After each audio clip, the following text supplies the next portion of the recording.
आपका जैसा भी भाव वैसे आपको भगवान दिखाई दे, पक्का मानिए। आप स्त्री भाव से देख रहे हैं तो भगवान आपको स्त्री रूप में आपके पास है, पुत्र भाव से पुत्र रूप में। आप जान नहीं पा रहे वही है, दूसरा नहीं है। हजारों बार बता चुके हैं कि ना मानने और ना जानने पर भी आपके हृदय में सत्ता उन्हीं की है। जिस दिन वो भगवान अंतर ध्यान हो जाते, प्यारे पुत्र, प्यारी पत्नी, प्यारे सुहृद मित्र आदि को आप चिता में जला देते हैं, तो था ना आपके हृदय में आदर, पर आप अनजाने से भी भगवान का ही आदर करते हो। अगर जान करके आदर कर लो तो तुम मुक्त हो जाओ इस दुख से, इस प्रपंच से। श्री भगवान कहते हैं कि मेरे अज अविनाशी स्वरूप को ये मूढ़ लोग नहीं जानते हैं।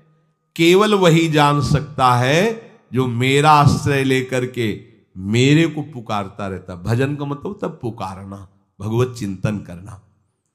वेदाहम शमतीतानि वर्तमानानि चार्जुन भविष्याणि च भूतानि माम तु वेद न कश्चन। हे अर्जुन, जो प्राणी भूतकाल में हो चुके हैं तथा जो वर्तमान में है और जो भविष्य में है, उन सब प्राणियों को मैं जान रहा हूं। जैसे आंवला ऐसे रख लो तो चारों तरफ से देख सकते हो, ऐसे भगवान अनंत ब्रह्मांडों को, जीवों को एक साथ देख रहे हैं। यही भगवान की भगवत्ता है, एक साथ देख रहे हैं। कोई भी जीव ऐसा नहीं है जिसको भगवान का दुलार नहीं मिल रहा हो। कहीं भी हो, अनंत ब्रह्मांड सबके लिए जो आवश्यक हो भेज रहे। कोई भूखा नहीं रह सकता। एक बार वीर शिवाजी समर्थ गुरु श्री रामदास स्वामी जी के पास गए और कहा कि स्वामी जी अकाल पड़ा हुआ है, तो हमने सारा का सारा खजाना खोल दिया और सबको पवाया। तो गुरु बड़े कृपा सिंधु थे, उन्होंने देखा कि इनके हृदय में एक गर्भ का अंकुरण हो रहा है कि मैं भरण पोषण किया सबका अकाल में। तो उन्होंने कहा कि शिवू यह थोड़ा उठाओ, आओ चलो हमारे साथ। एक बड़ा पत्थर का, इसे तोड़ो। महाराज जी तोड़ा, हटाया तो नीचे मिट्टी में दबा हुआ स्वस्थ में ढके कैसा, बिल्कुल। बोले इसको किसने दिया? देखो ना कितना स्वस्थ है, पुष्ट है। इसको कौन आहार दे रहा है? इसको कौन प्राण पोषण कर रहा है? बोले भगवान। तो बोले तुम कैसे दाता बन गए? संपत्ति तो सब भगवान की है, भगवान ही सबका। ये अहम मत करो कि तुम पोषण करते हो, नहीं। छोटी सी वृत्ति को भी गुरुदेव बर्दाश्त नहीं करते।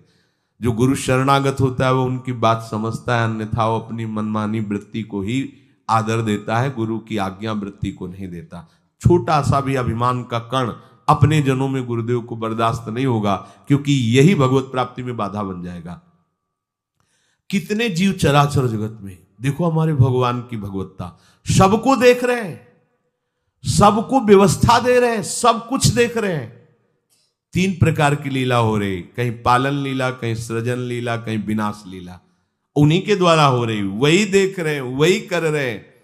अगर ये बात तुम्हारी समझ में आ जाए तो अभी भगवान की शरण हो जाओ। पर अहम के कारण ये बात समझ में नहीं आती। जो भूतकाल में हो चुके हैं, वर्तमान में हैं, जो भविष्य में होंगे, सबका प्रभु वर्तमान की तरह देख रहे हैं, दर्शन कर रहे हैं।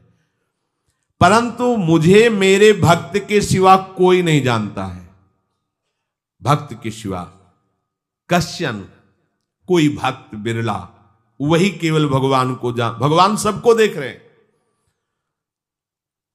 भगवान की दृष्टि सब पे है। अगर ये बात आपकी समझ में आ जाए तो अभी आनंद आने लगेगा। मैं भगवान की दृष्टि में हूं, बस आज हमें सत्संग से बात मिली कि मैं भगवान की दृष्टि में हूं, मुझे वो देख रहे हैं, बढ़िया बन गया। अब आप पाप कैसे करोगे? क्योंकि भगवान की दृष्टि में भगवान आपको देख रहे हैं। डरो, किसी गवाही की जरूरत नहीं, वो देख रहे हैं। तो आप भय क्यों कर रहे हो? आपको भगवान देख रहे हैं, आपको डरना नहीं। फिर आप कामना क्यों कर रहे हो? भगवान आपको देख रहे हैं, जो चाहिए उस समय से दे देंगे, आप निश्चिंत रहिए। अगर आप अहम करोगे तो दुख भोगोगे, आश्रित रहोगे तो सब अपने आप निर्वाह हो जाएगा। एक आदमी ट्रेन के डिब्बे में बैठे ऐसे ऐसे दौड़ रहा था, एक ने पूछा भाई क्यों दौड़ रहे? बोले अमुक स्टेशन जाना है। तू बैठ जा, गाड़ी चल रही है, ट्रेन चल रही, तू बैठ जा। ऐसे ही त्रिगुणात्मिका माया की ट्रेन चल रही, पूरे विश्व का विश्वंबर भरण पोषण कर रहे हैं, तू तो बैठ जा भगवद आश्रय लेकर के, तू काहे को दौड़ा घूम रहा है? लेकिन ये अहंकार के कारण भटकता रहता है।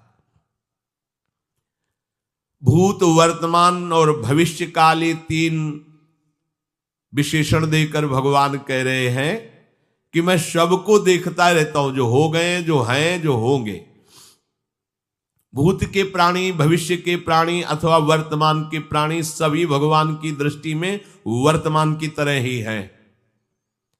ये भूत, भविष्य, वर्तमान काल केवल हम लोगों की दृष्टि में भेद है, भगवान की दृष्टि में नहीं। हो चुका, होगा, हो रहा है। भगवान की दृष्टि में सब हो रहा है, पीछे का भी, अब का भी, सब सामने चल रही सीन। हमारे हृदय में विश्वास हो जाए प्रभु हमें देख रहे हैं। अभी तो हमें ये नहीं पता कि हम भजन कर रहे हैं, भगवान पता नहीं जान रहे हैं कि नहीं जान रहे हैं।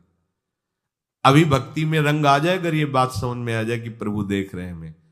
देखो, जब हमारे गुरुजन बैठकर सुनते हैं और जब गाने को अवसर मिलता है तो ज्यादा उत्साह होता है कि बैठे सुन रहे हैं।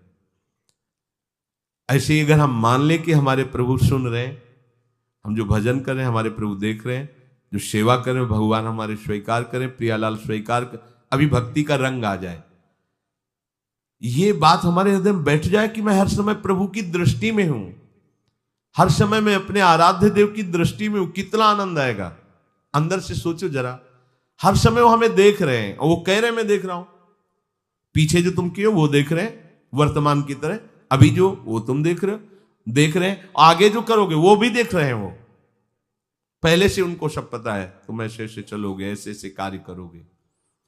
भगवान की दृष्टि में सब कुछ वर्तमान ही रहता है। संपूर्ण प्राणी काल के अंतर्गत है और प्रभु श्री हरि कालातीत है। देश, काल, वस्तु, व्यक्ति, घटना, परिस्थिति ये बदलते रहते हैं, पर प्रभु श्री हरि वैसे के वैसे ही रहते हैं। काल के अंतर्गत प्राणियों का ज्ञान एक सीमित है। अब इस दीवार के पीछे कौन खड़ा है, क्या कर रहा है पता नहीं, पर भगवान की दृष्टि में नहीं।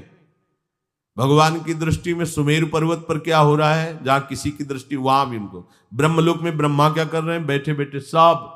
इसीलिए कितने महान ईश्वर हैं। एक छोटी सी भी चींटी को दाना मिला कि नहीं, उनको चिंता है। देखो, आप छोटे से 2-4 लोगों का भार लेकर के चिंतित हो रहे हो, अनंत ब्रह्मांडों के अनंत जीवों का भरण पोषण प्रभु हमारे कर रहे हैं और निश्चिंत हैं। अचिंत शक्तियां भगवान की, तो आप भी तो उनके बच्चे हो ना। ये सब कहने का मतलब है आप भी तो उन्हीं के अंश हो ना। 2-4 की चिंता में इतने तुम बावरे हो रहे हो, डिप्रेशन में पहुंच रहे हो, 2-4 कामनाओं के पीछे इतने।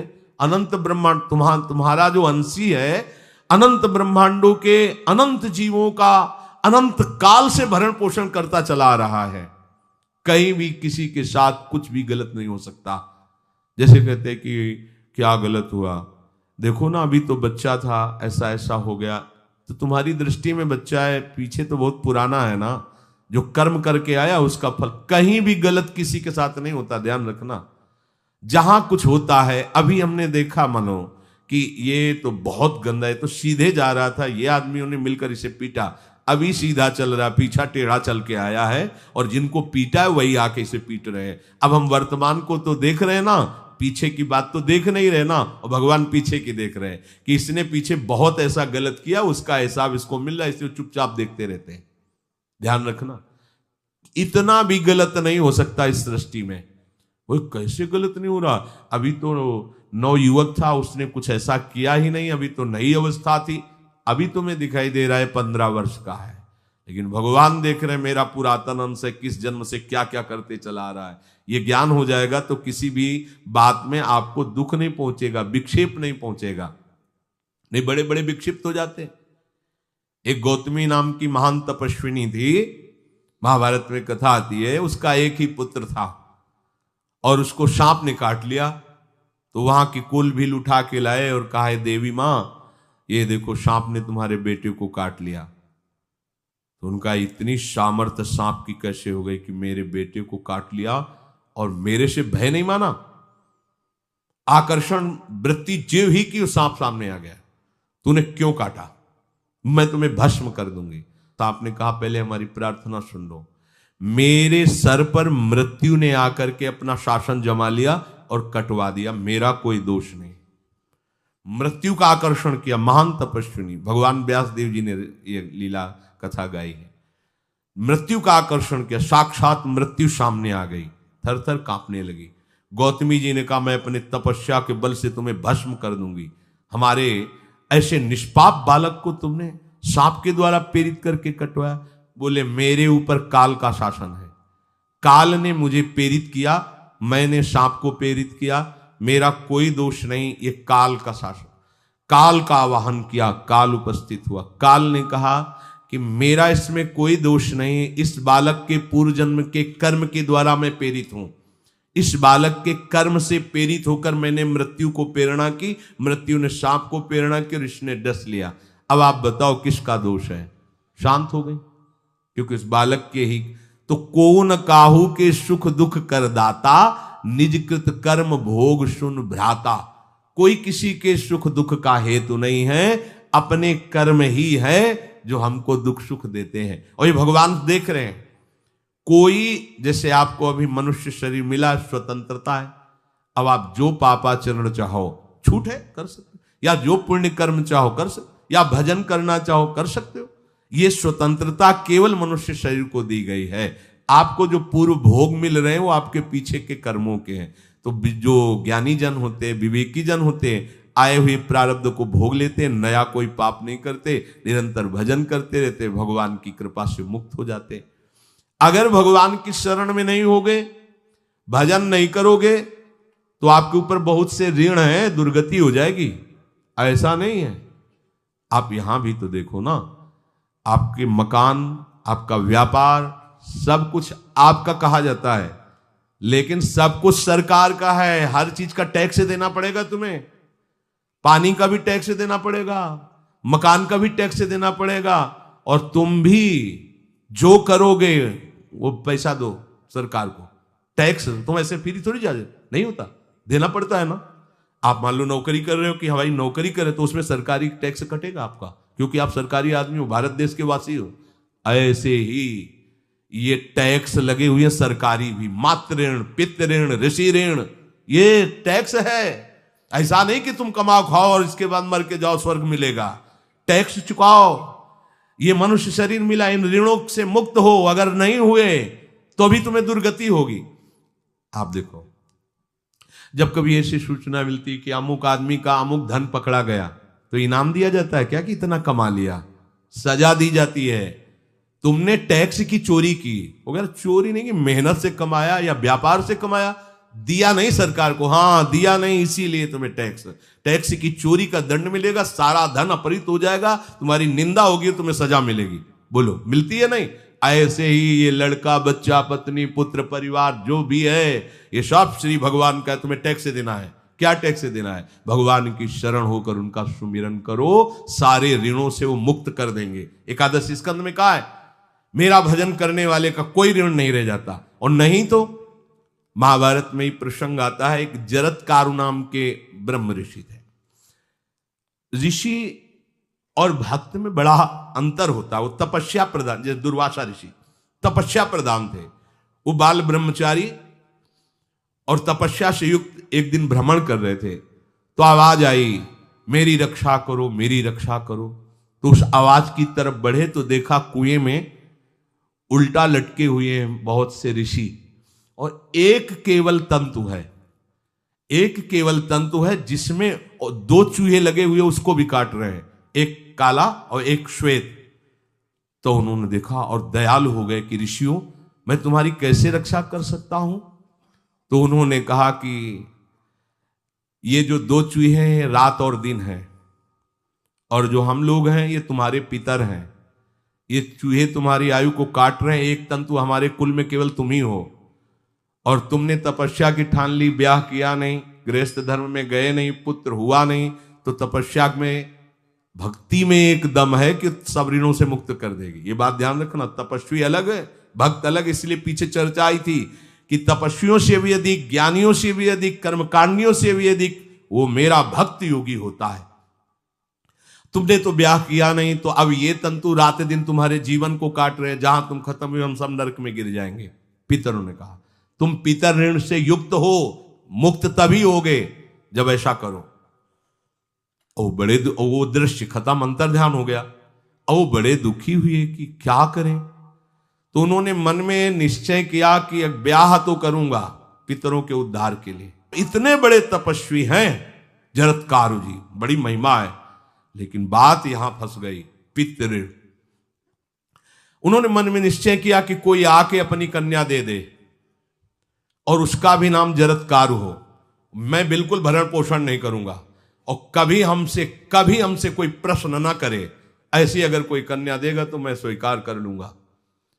अब ऐसे ना नगर जाना है ना किसी से बात करनी, तो वृक्षों से कहते अपने पितरों के उद्धार के लिए मैं चाहता हूं कि कोई पाणी ग्रहण संस्कार करा दे, कोई हमारे नाम की कन्या को दे दे, और ऐसा ऐसा व्रत है। ऐसा ही बोल रहे थे, वासुकी नाग उपस्थित हो गए और उनकी बहन का भी नाम जरत्कारु था। उन्होंने कहा सुनिए महाराज, मैं नागराज वासुकी हूं, सब देव रूप में, कोई ऐसे नहीं सांप वैसे बने, देव रूप, सुंदर कन्या जरत्कारु। बोले ये कन्या मैं आपको समर्पित करता हूं, हमारा सौभाग्य होगा आप जैसा महर्षि हमारी बहन का पति बने। इसका भी नाम जरत्कारु है, और आपकी जो इच्छा है कि मैं भरण पोषण नहीं करूंगा, तो मेरे पास संपूर्ण वैभव है, आप भी पधारिए, मैं आपका भी भरण पोषण करूंगा, अपनी बहन का भी। तीसरी बात, मेरी बहन इतनी शास्त्र सम्मत आराधना से युक्त है कि वो कभी आपसे प्रश्न ही नहीं करेगी, तो उनका स्वीकार है। प्रसन्न हुए, चले गए। काफी समय तक उनके महल में रहे। एक दिन जरत्कारु अपनी जरत्कारु पत्नी की गोद में सर रख कर ऐसे लेटे हुए थे, सो गए। और शास्त्रज्ञ थी, संध्या का काल था। संध्या काल में निषेध है मैथुन करना, भोजन करना और स्वाध्याय करना, ये सब संध्या काल में बस भगवत स्मरण परायण लोकवत। लेकिन हमारे यहाँ महारानी जी की संध्या आरती और संध्या भोग लगने के बाद ये इसीलिए वृंदावन धाम इसका कहीं भी ये वेदान्नपि संन्यस्त, वेदों से भी ऊपर उठी हुई रसमयी रसोपासना है। प्रियालाल की महल है, ये जगत सिद्धांत नहीं है, ये जगदीश का भी सिद्धांत नहीं है, ये प्रेम सिद्धांत है। वृंदावन नित्य विहार रस है, इसलिए इसको बीच में बता देते हैं, कहेंगे दूसरे को तो, और यहाँ शाम के तो भोग ही लगता है, गान बजान होता है, बकाया सिद्धांत है। आंख मूंद करके या तो गायत्री जप या जो गुरु मंत्र चुपचाप शांत भाव से जपे, ऐसा। अब वो इस चिंता में थे कि मेरे पति का धर्म जा रहा है, और मैंने आज तक कुछ बोला नहीं अपने पति से। अगर बोलती हूं तो हो सकता है ये नाराज हो जाए और छोड़कर चले जाए। अगर मुझे छोड़ देते हैं और इनका धर्म बचता है तो ये ठीक बात रहेगी। कितनी विवेकवान है। अगर ये सोते रह गए और सूर्य अस्ताचल को चले गए तो इनका धर्म लोप हो जाएगा। ये मैं होने नहीं दूंगी, अपने पति का धर्म लोप नहीं होने। और वो उस समय भी केवल एक लंगोटी लगा के रहते थे, अस्थिमात्र हो रहे शरीर। वहां भी ऐसा नहीं कि दूल्हा बन करके सज, नहीं, वैसे ही केवल पितरों की तृप्ति के लिए उन्होंने बात स्वीकार की थी।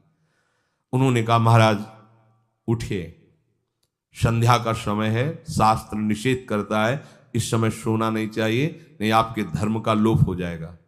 महाराज उठिए, सूर्य अस्ताचल को बस पहुंचने ही वाले हैं, उठिए।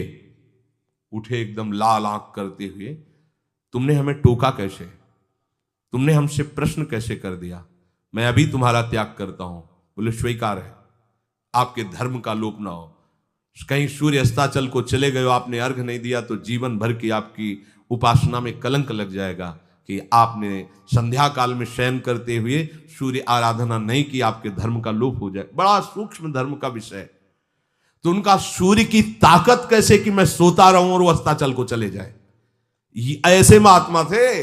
कहा सूर्य की ताकत कैसे, भगवान व्यास देव जी ने लिखा है, किसी कहानी की बात नहीं। सूर्य की सामर्थ्य कैसे है कि मैं अर्घ ना दूं और अस्ताचल को चले जाएं, सूर्य तब तक रुके रहते जब तक मैं सोता रहता, पर तुमने टोक दिया, अब मैं चला। जब चले तो उन्होंने कहा हमारे गृहस्थ धर्म का जो फल होता है आपके पाणी ग्रहण स्वीकार का जो फल होता है उसको बिना दिए आप कैसे चले जा रहे हैं? तो उनका आस्ति वो है, चले गए। उसी से आस्तिक मुनि का प्रादुर्भाव हुआ और उन्होंने आगे बड़ा चरित्र है उनका, आस्ति, तो उसी से नाम रखा आस्तिक। आस्तिक उन्होंने जन्मेजय की यज्ञ को बंद किया। आप सोचो, एक पितर की तृप्ति के लिए उनको ये सब करना पड़ा। और श्री हरिशरणम और निरंतर भजन, तो मातृण, पितृण, देवऋण, ऋषि ऋण, सब ऋणों से उपासक मुक्त होकर के परम धाम को जाता है। एकमात्र भगवदास है। पर ये मूढ़ जन इस बात को नहीं जान पाते हैं। बिना कारण कृपा करने वाले प्रभु जीव को मनुष्य शरीर देते हैं। ये मनुष्य शरीर अंतिम शरीर है।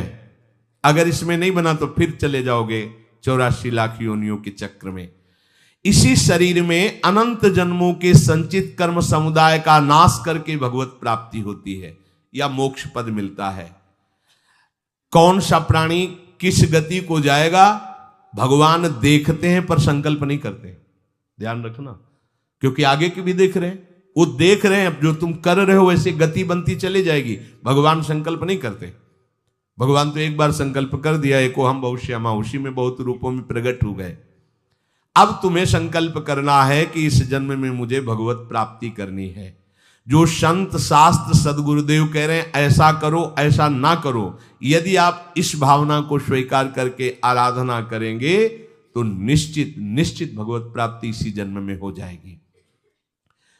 प्रभु केवल तुम्हें निमित्त बनाना चाहते हैं, कल्याण तो वही करेंगे। जैसे अर्जुन से कह रहे हैं भीष्म आदि द्रोण आदि मेरे द्वारा मारे जा चुके हैं, तुम केवल निमित्त मात्र भव सव्यसाची।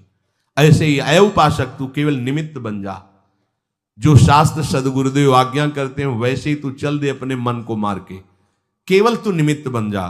कल्याण या भगवत प्राप्ति या मोक्ष वो तो भगवत कृपा से होगी। पूरी उद्धार की सामग्री तेरे अंदर जागृत कर देंगे प्रभु। केवल तू निमित्त बन जा, मेरी कृपा तेरी सारी बात बना देगी। विश्वास करो, इस बात पर विश्वास करो। भगवान कह रहे हैं तुम निमित्त बन जाओ, जो आदेश कर रहे हैं वैसा पालन करो, काम तो सब मेरी कृपा कर देगी। जो ऐसे मनुष्य शरीर ऐसी कृपा प्राप्त होने पर भी भगवत प्राप्ति नहीं कर पाता, तो मयानुकूलेन नभस्वतेरितम पुमान भवाब्धिम न तरेत सा आत्महा। ऐसी मेरी कृपा का सहारा मिलने पर यदि वो भगवत प्राप्ति नहीं कर पाता तो बोले आत्महा है, वो आत्महत्यारा है, वो दुर्गति को प्राप्त होता है। मनुष्य के लिए खास बात है कि प्रभु ने कृपा करके तुम्हें जो सामर्थ्य दी है, जो समझ दी है, जो सामग्री दी है, उसका दुरुपयोग मत करो। केवल भगवत प्राप्ति के लिए चलो, केवल भगवत प्राप्ति के लिए। ये सबकी समझ में नहीं आएगा, बिल्कुल बात समझ ले। केवल भगवत प्राप्ति के, ये जो कहते हैं कि और हमारे धर्म कर, ये सब फसाव है। आप गृहस्थ बने रहो, आप व्यापारी बने रहो, पर आप लक्ष्य रखो कि मुझे इस जन्म में भगवत प्राप्ति करनी है। आपका लक्ष्य दृढ़ होगा तो नाम जप चलता रहेगा, संसार का कोई विकार आपको परास्त नहीं करेगा। अगर आपने ऐसा अटल निश्चय कर लिया तो तुम्हें जो भगवत सामर्थ्य मिली उसका तुम दुरुपयोग नहीं करोगे। देख लो, अपने लोग बहुत बड़ी गलती करते हैं, जो आध्यात्मिक ऊर्जा शक्ति उसको विषयों में दुरुपयोग करके नष्ट कर रहे हैं। कहते हैं अब हमारा मन नहीं लगता, अब हमारा बड़ा शांति है, घबराहट है। क्यों शांति है, क्यों घबराहट है? जब तक तुम धर्म विरुद्ध नहीं करोगे तो अशांति नहीं हो सकती, भय नहीं लग सकता, विषाद नहीं हो सकता, क्लेश नहीं हो सकता। लिख लो ये बात। किसी को भी कभी भी भय महसूस हो रहा है, अशांति महसूस हो रही, घबराहट महसूस हो रही, आप भगवत प्रदत्त शक्ति का दुरुपयोग कर रहे हैं, समय का दुरुपयोग कर रहे हैं, सामग्री का दुरुपयोग कर रहे हैं, अर्थात कोई न कोई अधर्म आचरण कर रहे हैं। अब भी आपको उपाय बता देते हैं। यदि तुम्हारा मन जलन पैदा कर रहा है तो भगवान से हाथ जोड़कर कहो कि हे नाथ, मेरे से अब तक जो गलतियां हुई हैं उन्हें क्षमा कर दो। आगे मैं गलती नहीं करूंगा, आपके बल से, आपके बल से। ये भी ध्यान रखो, आपके बल से, अपने बल से नहीं, आपके बल से। हे नाथ ऐसा मुझे बल दो जिससे कभी मैं आपके और गुरुदेव के विपरीत न चलूं। अगर कोई हमसे गलती हो जाए तो मुझे तत्काल दंड दे देना, क्षमा मत करना आगे। ये बहुत बढ़िया बात है। अगर हमको क्षमा कर दिया जाएगा तो हमारे मन को उत्साह बढ़ जाएगा फिर गलती करने का। अगर दंड दे दिया जाए तो मन डर जाएगा। इसीलिए प्रार्थना में ये भी कहना चाहिए, पर हिम्मत नहीं पड़ेगी, क्योंकि मन को बहुत दुलार करते हैं ना, कि प्रभु मेरे से जो गलती उसे मुझे दंड दे दो, मैं क्षमा नहीं चाहता। क्योंकि हम देखते हैं जब हम क्षमा कर देते हैं तो उसका उत्साह बढ़ जाता है मन का और गलत करने का। प्रभु इसे क्षमा मत करो, इसे दंड दो। एक बार इसकी भरपूर बेइज्जती होनी चाहिए। जब इसको सब देखेंगे हाँ ये, तो अपने आप ही मन सही रास्ते में आ जाएगा। प्रभु आप क्षमा कर देते और बात गुप्त रहती है तो इसको बढ़ावा और मिल जाता है और पापाचरण कर, क्योंकि ये दुष्ट है ना। अगर साधु हो तो बचत हो जाए कि देखो प्रभु ने इस गलती को छुपा दिया और कोई जाना भी नहीं और क्षमा भी कर दिया, अब मैं आगे से बिल्कुल नहीं करूंगा। ये दुष्ट है ना, ये ऐसा नहीं करता। क्षमा हो गई तो उसको लगता है आगे भी क्षमा हो जाएगी, चुपचाप चलो मनोरंजन करते हैं। नहीं प्रभु मुझे दंड दीजिए, जैसे कुंती जी कहती है मुझे विपत्ति दीजिए। ऐसे उत्तम भक्त वही है। हे नाथ आज तक जो गलतियां हुई क्षमा कीजिए, आगे गलतियां नहीं होंगी, ये मैं आपके बल से कह रहा हूं। प्रभु यदि मेरे से चूक हो जाए तो आप क्षमा मत करना, मुझे दंड देना, जिससे मेरा सुधार हो जाए, मैं आपके अनुकूल चलने लगूं। मनुष्य की असमर्थ दो तरह से होती है। एक असमर्थ कि वो कर ही नहीं सकता। जैसे किसी से कहा जाए कि तुम ये मकान उठा करके वहां रख दो, तो कर ही नहीं सकता। ऐसी सामर्थ्य जो आप में करने के लिए भगवान कभी आदेश ही नहीं देंगे, ध्यान रखना। एक बात ध्यान दीजिए, कोई भी ऐसी भगवद आज्ञा या गुरु आज्ञा नहीं होती जो आप नहीं कर सकते। आप जो कर सकते हैं वही आज्ञा होती है। दूसरी असमर्थ ये होती है कि करना चाहता हूं, समय भी है, पर पता नहीं कोई अंदर से करने नहीं देता।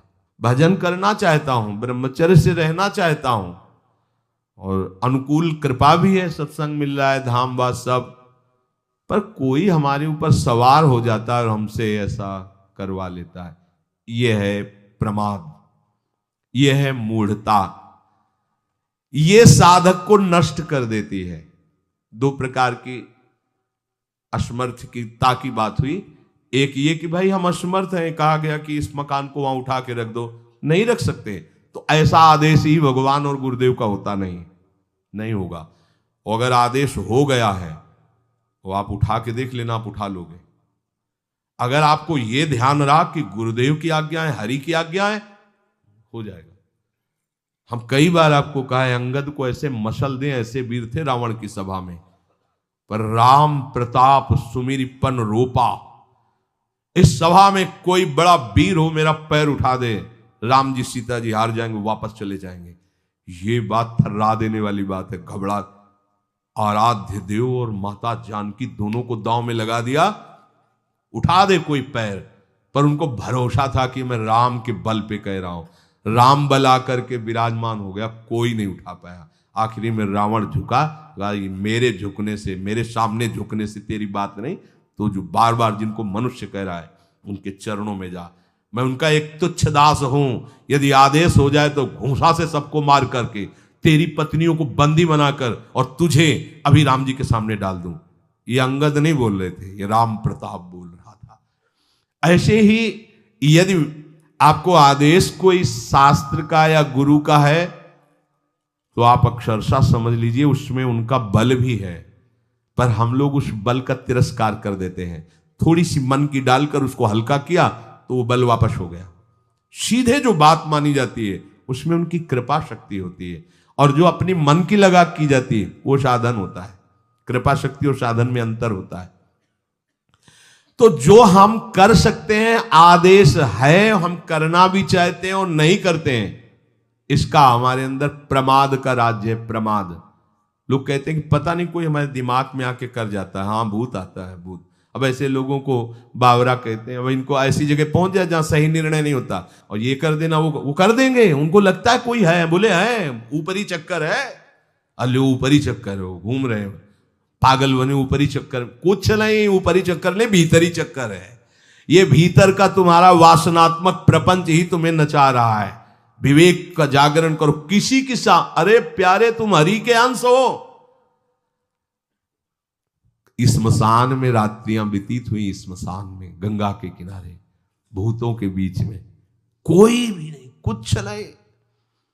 सीम की चाप सके को तासु बड़ रखवार रमापति जासु, अकेले, न युवक अवस्था, कोई साथ देने वाला नहीं, अंधेरा, कोई टार्च नहीं, कोई व्यवस्था नहीं, हर समय एक अपार आनंद, भगवदानंद। कोई भय छू सकता है? हर समय हरि की दृष्टि में आप रहते हैं। आप भी ये प्रमाद मत कीजिए, ये प्रमाद है और कुछ नहीं है जो आप आचरण विरुद्ध कर देते हैं। अब क्या होता है, वो समझ पाता नहीं, उसके पीछे कर्म परंपरा लग जाती है, फिर वो हार जाता है कि मेरे से भजन वजन नहीं होने वाला, संयम से नहीं चलने वाला। अब वो योनि पर योनि प्राप्त करता चला जाए, ये योनि यो योनि। भगवान के स्वभाव को समझो और उनके आश्रित हो जाओ। कोटि विप्र बदल आ गए जाहू, आए सरन तजो नहीं ताहू। जो नर होए चराचर द्रोही, आवे सभय सरन तक मोही। तज छल कपट मोह मद माना, करूं शब्द ते साधु समाना। एक बार जीवन को प्रभु के चरणों में अर्पित कर दो, बस प्रभु सब संभाल लेंगे अपने बल से। अपने बल से संभालने का तात्पर्य है आप उनकी आज्ञा पालन का प्रयत्न करो। प्रयत्न की सफलता प्रभु के द्वारा होती है। जब हम प्रयास करते हैं ना, तो प्रभु हमें आगे से आगे रास्ता देते चले जाते हैं, और ये जन्म भगवत प्राप्ति होनी ही चाहिए। अब इसके नीचे सौदा मत कर लेना। प्रभु से मिलने के सिवा और कहीं सौदा न कर लेना, क्योंकि आपके पास धन है। ठग लोग आएंगे आपको ठगने के लिए, ये भोग भोग लो, ये भोग भोग लो। कैसे बताएं, यदि तुम भगवद आश्रित हृदय से हो जाओ तो स्वप्न में भी तुम्हें डिगने नहीं देंगे। एक बार किसी उपासक ने अपना अनुभव बताया कि स्वप्न में उसके सामने कई भोग सामग्रियां से भरा हुआ मकान, सब व्यवस्था, एक बहुत सुंदर तरुणी, बस हमने आपको पसंद कर लिया। ये स्वप्न की बात, हमने आपको पसंद कर लिया, हम जिसकी खोज में थे वो आप हमें मिल गई, बस अब तो हमारे जीवन धन आप ही हो। वो सुनने लगा, मतलब उसको अच्छा लगने लगा ये बात सुनने में। इतने में ही एक देवी प्रकट हुई, इतना सुंदर रूप कि करुणा बरस रही थी उस रूप से, और स्पष्ट कहती ये छल है, ये कपट है, झुकना मत, देखना मत, इसकी सुनना मत। यदि सुन लिया और इसके प्रलोभन में झुक गए और इसको देख लिया तो तुम चले जाओगे, तुम्हारा आंख खुल गई। बड़ा आनंद हुआ उस उपासक को कि स्वप्न में भी आश्रयदाता उसको डिगने नहीं देते। स्वप्न में भी, ये बात समझ लो, स्वप्न में भी भय आने नहीं, स्वप्न ही था। हो सकता था स्वीकृति उस उपासक के हृदय की हो जाती, लेकिन जगने पर हाहाकार मच जाता कि कैसे स्वीकृति हो गई। पर देखो, जिसका आश्रय लिए वो उससे सुंदर रूप लेकर खड़ा हो गया और समझा रहा है छल है, कपट है, झुकना मत, देखना मत। आप तो केवल आश्रित होके तो देखिए, जागते हुए, सोते हुए, स्वप्न में, ये तुम्हारी अवस्थाएं, प्रभु की नहीं है। वो तुम उन्हीं की गोद में जग रहे हो, उन्हीं की गोद में सो रहे हो, उन्हीं की गोद में शयन कर रहे हो। एकमात्र प्रभु का आश्रय लेकर निरंतर भजन करते हुए इस जन्म में केवल भगवत प्राप्ति, अन्य सौदे में हमें फंसना नहीं है। बहुत से प्रलोभन आएंगे कि ये फ्री ले लो, फ्री भोग लो, कोई नहीं जानेगा। आपको सौदा नहीं करना अपने हरि आश्रित बल का, आपको उससे केवल हरि की प्राप्ति करनी। प्रलोभन आएगा, ध्यान रखना, भय आएगा। हे भगवान, आज तक जो भजन किया है इस भय को हटा दीजिए, क्योंकि इज्जत चली जाएगी, सब लोग थू थू करेंगे, मेरे से बहुत गलती हो गई, हटा दीजिए। हरि मुझे दंड दो, पूरी सभा में मेरा तिरस्कार करवाओ, ये मन लाख समझाया नहीं समझा, अब जब बेइज्जती होगी ना इसकी तब समझेगा, कुछ नहीं होगा और कृपा हो जाएगी, आगे बढ़ जाओगे। बिल्कुल अपने भजन को खर्चा मत करना, ना भय में और ना किसी सुख प्रलोभन में, तो इसी जन्म में भगवत प्राप्ति हो जाएगी।